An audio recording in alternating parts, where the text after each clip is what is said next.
किन 3 महिलाओं को भूलकर भी नहीं करना चाहिए निर्जला एकादशी का व्रत। एकादशी के व्रत में क्या करें क्या ना करें। दोस्तों, निर्जला एकादशी साल की सबसे बड़ी एकादशी मानी जाती है। इस एकादशी का व्रत करने से साल की 24 एकादशी व्रत करने का पुण्य मिलता है। इसीलिए निर्जला एकादशी सभी एकादशी में सबसे बड़ी शुभ और पुण्यकारी मानी जाती है। जेठ माह में अत्यधिक गर्मी पड़ने के कारण इस व्रत में अन्न के साथ जल का त्याग करना पड़ता है। इसीलिए ये व्रत कठिन तपस्या से कम नहीं होता। इस बार निर्जला एकादशी का व्रत 6 जून को रखा जाएगा। शास्त्रों में कुछ महिलाओं को इस व्रत के करने की मनाही होती है। तो आइए जानते हैं किन महिलाओं को निर्जला एकादशी का व्रत भूलकर भी नहीं करना चाहिए और इस व्रत के क्या नियम है। जो लोग निर्जला एकादशी का व्रत नहीं रख पाते हैं, उन्हें किन किन बातों का ध्यान रखना चाहिए ताकि उनको भी एकादशी व्रत का पुण्य मिल सके। पंचांग के अनुसार हर साल जेठ माह के शुक्ल पक्ष की एकादशी तिथि को निर्जला एकादशी का व्रत रखा जाता है। इस एकादशी को भीमसेन एकादशी या 11 के नाम से भी जाना जाता है, क्योंकि सबसे पहले निर्जला एकादशी का व्रत भीम ने किया था। एकादशी तिथि 6 जून रात 2:15 से शुरू होगी और 7 जून को सुबह 4:47 पर समाप्त होगी। व्रत का पारण 7 जून को शुभ मुहूर्त में 1:44 से शाम 4:31 तक किया जाएगा। भारत में कोई भी व्रत या त्योहार हो उदय तिथि के आधार पर किया जाता है। जो लोग निर्जला एकादशी का व्रत कर रहे हैं, उन्हें 10वीं तिथि की शाम से ही व्रत के नियमों का पालन शुरू कर देना चाहिए। एकादशी के दिन सुबह जल्दी उठकर स्नान करने के बाद भगवान विष्णु की आराधना करें।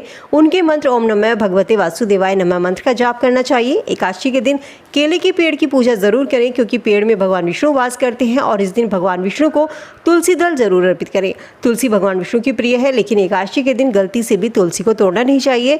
एकादशी से पहले ही आप तुलसी को तोड़कर रख सकते हैं। तुलसी 11 दिन तक बासी नहीं होती। एकादशी के दिन तुलसी में जल भी अर्पित नहीं करना चाहिए, लेकिन शाम के समय तुलसी में दिया जरूर जलाना चाहिए। इस दिन भागवत कथा का पाठ करें, विष्णु सहस्रनाम का पाठ करें, विष्णु चालीसा का पाठ करें। जो लोग निर्जला एकादशी का व्रत रखते हैं, उन्हें इस दिन ना तो खाना खाना चाहिए, ना ही जल ग्रहण करना चाहिए। कुछ लोगों की आदत होती है कि रात 12 बजे के बाद ही अपने व्रत को खोल देते हैं, लेकिन व्रत का पारण दोस्तों शुभ समय पर करना चाहिए।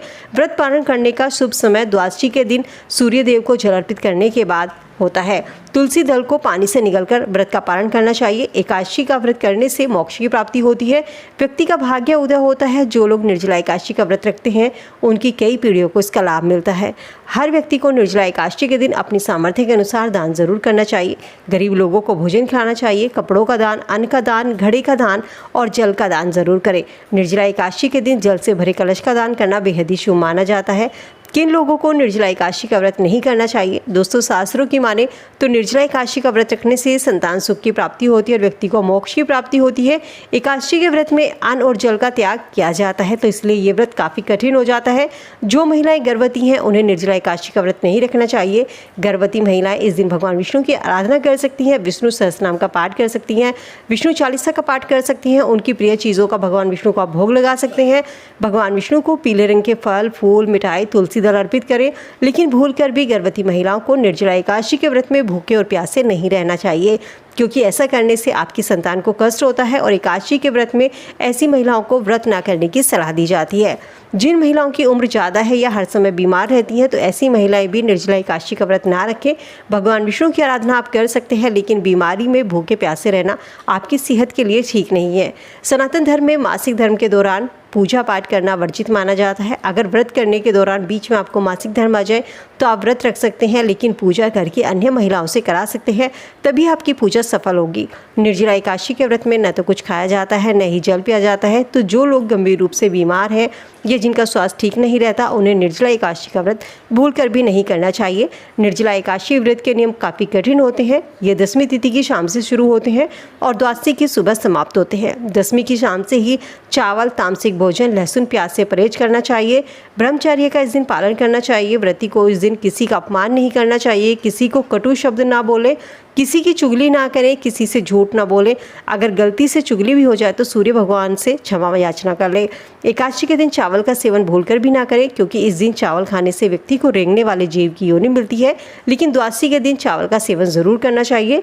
निर्जला एकादशी के दिन द्वार पर अगर कोई भिक्षुक आ जाए तो उसे खाली हाथ ना भेजें। अपनी सामर्थ्य के अनुसार उसे दान जरूर करें। जो लोग निर्जला एकादशी का व्रत नहीं कर पाते हैं, अगर वह इस दिन व्रत के नियमों का पालन भी कर लेते हैं, तो भी उनको व्रत के समान पुण्य फल की प्राप्ति होती है और व्यक्ति को मोक्ष की प्राप्ति होती है। जो लोग व्रत नहीं करते हैं उन्हें भी इस दिन भगवान विष्णु की आराधना जरूर करनी चाहिए। भगवान विष्णु की प्रिय चीज़ों का भोग लगाना चाहिए। जल से भरे कलश का दान कर सकते हैं। जो चीज़ें गर्मी से राहत दिलाती हैं जैसे जल है, छाता, गमछा, पंखा, जूते, चप्पल, इन चीज़ों का दान एकादशी के दिन करना शुभ और फलदायी माना जाता है। उम्मीद करती हूँ दोस्तों निर्जला एकादशी के व्रत से जुड़ी ये जानकारी आप सबके काम आएगी। वीडियो पसंद आई तो लाइक शेयर जरूर कीजिए। ऐसी वीडियो के लिए चैनल को सब्सक्राइब